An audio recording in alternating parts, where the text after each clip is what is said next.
उत्तर प्रदेश की राजधानी लखनऊ के इंदिरा गांधी प्रतिष्ठान में सोमवार को आयोजित औद्यानिक उन्नयन गोष्ठी में उप मुख्यमंत्री श्री केशव प्रसाद मौर्य ने राज्य के 50 प्रगतिशील किसानों और सेवानिवृत्त अधिकारियों को सम्मानित किया। इस कार्यक्रम का आयोजन उद्यान एवं खाद्य प्रसंस्करण विभाग द्वारा उनके 50 वर्षों की स्वर्णिम यात्रा के उपलक्ष्य में किया गया।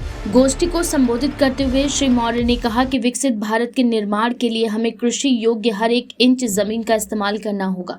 सरकार किसानों के साथ पूरी प्रतिबद्धता से खड़ी है और उनकी आमदनी बढ़ाने के लिए हर संभव कोशिशें कर रही है। डिप्टी सीएम ने किसानों को परंपरागत खेती के साथ साथ औद्यानिक खेती को भी अपनाने का आह्वान किया है।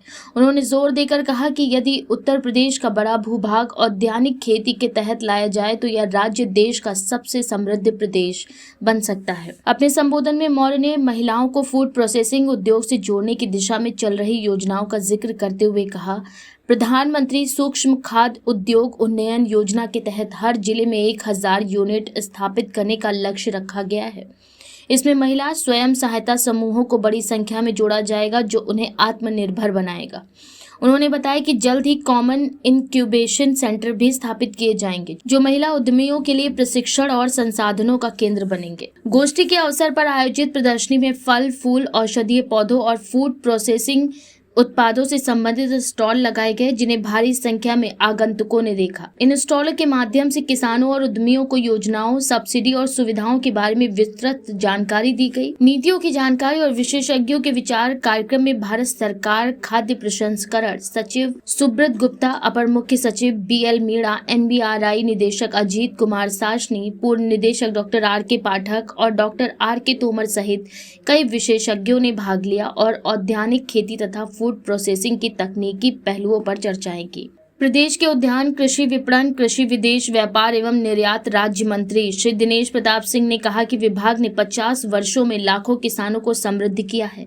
उन्होंने कहा, हमारा लक्ष्य उत्तर प्रदेश को बागवानी क्षेत्र में देश का अग्रणी राज्य बनाना है। उन्होंने किसानों को सूक्ष्म सिंचाई तकनीक और पिवोट इरिगेशन सिस्टम को अपनाने की सलाह दी, जिससे सामुदायिक खेती को बढ़ावा मिलेगा और लागत घटाकर उत्पादन बढ़ाया जा सकेगा। सम्मान समारोह और सांस्कृतिक आयोजन गोष्ठी के अंत में अयोध्या, देवी पाटन और लखनऊ मंडल के 50 प्रगतिशील किसानों को सम्मानित किया गया। साथ ही सेवानिवृत्त अधिकारियों में डॉक्टर RK पाठक, डॉक्टर सुरजीत सिंह, श्री राजेश प्रसाद और श्री संतराम सहित 50 नामों को विशेष सम्मान प्रदान किया गया। कार्यक्रम के दौरान एक स्मारिका का विमोचन और उद्यान विभाग की 50 वर्ष की उपलब्धियों पर आधारित लघु चलचित्र का प्रदर्शन भी किया गया। ध्वजारोहण और राष्ट्रगान से गोष्ठी की शुरुआत उद्यान मंत्री श्री दिनेश प्रताप सिंह के द्वारा 125 फीट ऊंचे राष्ट्रीय ध्वज के फहराने के साथ की गई। इस मौके पर उन्होंने अधिकारियों और कर्मचारियों के साथ राष्ट्रगान भी गाया। गोष्ठी के समापन पर उप मुख्यमंत्री मौर्य ने कहा, सरकार का लक्ष्य है कि हर किसान तक प्रधानमंत्री मोदी जी का विकसित भारत 2047 का सपना पहुंचे। भ्रष्टाचार मुक्त भारत और किसान हितैषी नीतियों के जरिए लक्ष्य अवश्य पूरा होगा।